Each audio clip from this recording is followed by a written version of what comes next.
The big game this weekend will be England versus Argentina. Check out this video for my thoughts.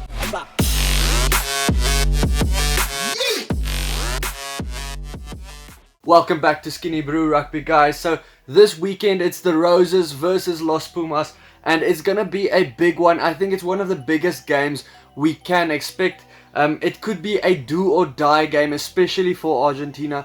A loss here would see them their quarterfinal hopes probably being cut and them being out of the tournament. If you want to see the rest of my predictions for the rest of the games, I will link it up here. A lot of them have passed though, but if you go in the comments down below in that video, you will find the links for each and every game. Let's get back to this one though. England have won both of their previous games so far. The one against USA by 38 points and then to Tonga with 32 points. Argentina though, they've won one game and then lost a game. They lost their first one to France with 2 points, and a lot of people were complaining about refereeing in that one. And then the second one they won against Tonga with 16 points. The pool at the moment, it is England. They are in first place with 10 points and Argentina in third place with 6 points. That's why it will be important for Argentina to win, because they have already played against their two big rivals then after this game. Nevertheless, Ledesma has made some big calls, but it is the type of coach he is. He does back his gut feelings, so hopefully it pays off for him.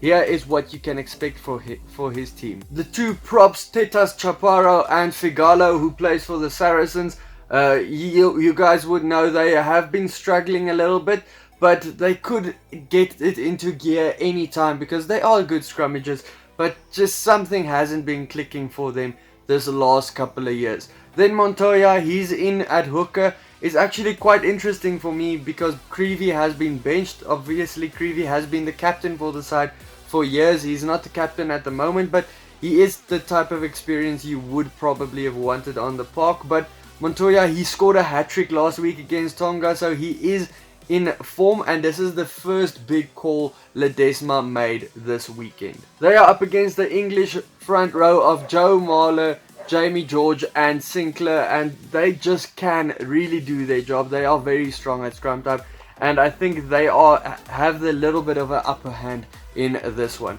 Next up for the second row, it is really two hard running players. They are very hard runners with the ball, and they are the best in the business when it comes to line out time. It is Guido Petty. He's really made a name for himself this last couple of years. And then a guy that everyone already knows, Lavanini. He is a guy that is gonna swing some handbags somewhere over the park and kind of be a little bit abrasive, but these two guys are very good at line out time. They are going up against someone that also has made a name for himself, or someone that everyone knows, Maro Itoje. He is a very good ball carrier. And then Jamie Creus. Loose forwards are three very strong carriers of the ball.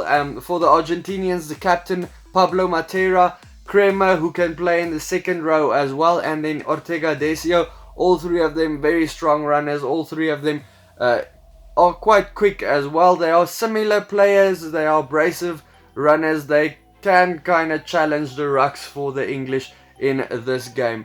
The loose forwards for the English in this one will be Tom Curry, Underhill, and then Billy Vanipola. And Argentina will try and keep an eye on these guys.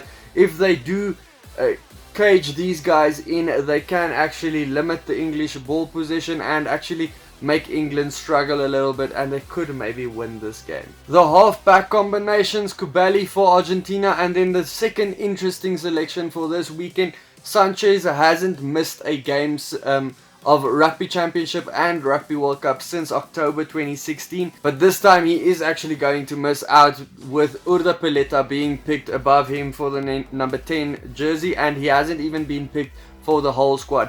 Urda Peleta, he did very well against Tonga for me, and he is a very experienced guy that has been playing in France for the last couple of years. He has been doing really well over there. They are up against Ben Youngs and George Ford. It's going to be a big battle in the pivot roles in this game. The center pairing for Argentina, it's one of my favorite combinations in the world. It's De La Fuente and Orlando. They are quick, they're very quick with their hands, and they just have very good lines that they run. They are going up against two very interesting centers. It is up against the captain of England, Owen Farrell. He rarely has a off game and he's just very good. He obviously has the other option as a kicker in the side as well, so that makes them dangerous. And then the human pinball machine, Manu Tuilagi, he is just so strong at running. He will bump off a couple of players and it is going to be interesting. Outside backs, we have the young Carreras on the wing, Moroni as well, and then the ever-present Boffelli at fullback for Argentina. They are up against Johnny May, Anthony Watson, and then Elliot Daly, who has a big boot. Both fullbacks in this team has big boots and can actually kick a mile. So it's going to be quite interesting, that dynamic as well. Both of them are also very dangerous runners, very good in the air.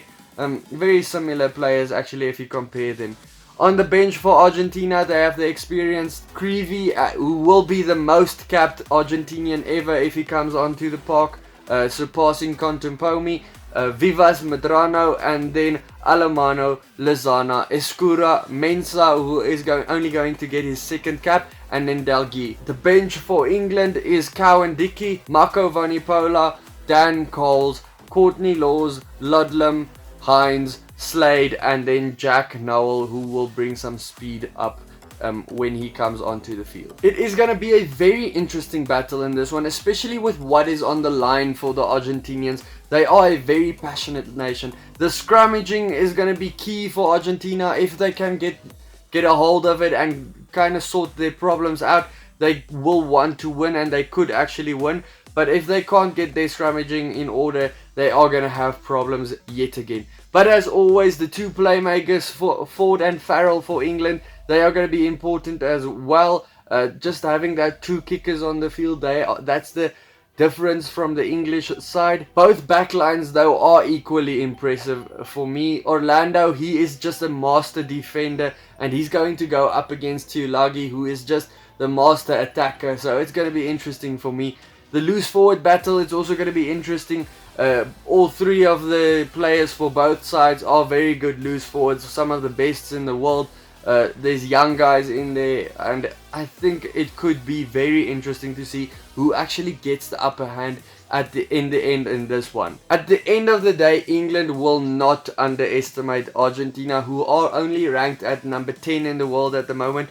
They play big teams the whole time, so they do lose often, but that's why they do actually rank a little bit lower. They do lose often, but they do play against big teams. Their Super Rugby side, the Jaguares, actually came second. They played in the final this year. They almost beat New Zealand this year. They really almost surprised them. But this passionate Argentinian team, they could actually get a win. It is really on the table, but you can't discard Eddie Jones's influence on that English side. I think they will win it. I think the English will win by 5 points. Let me know your thoughts on my predictions, guys. If you do have a different prediction, let me know down in the comments. If you did like this video, please hit the subscribe button. I do appreciate it. Then check out some of my other videos here next to me. Cheers.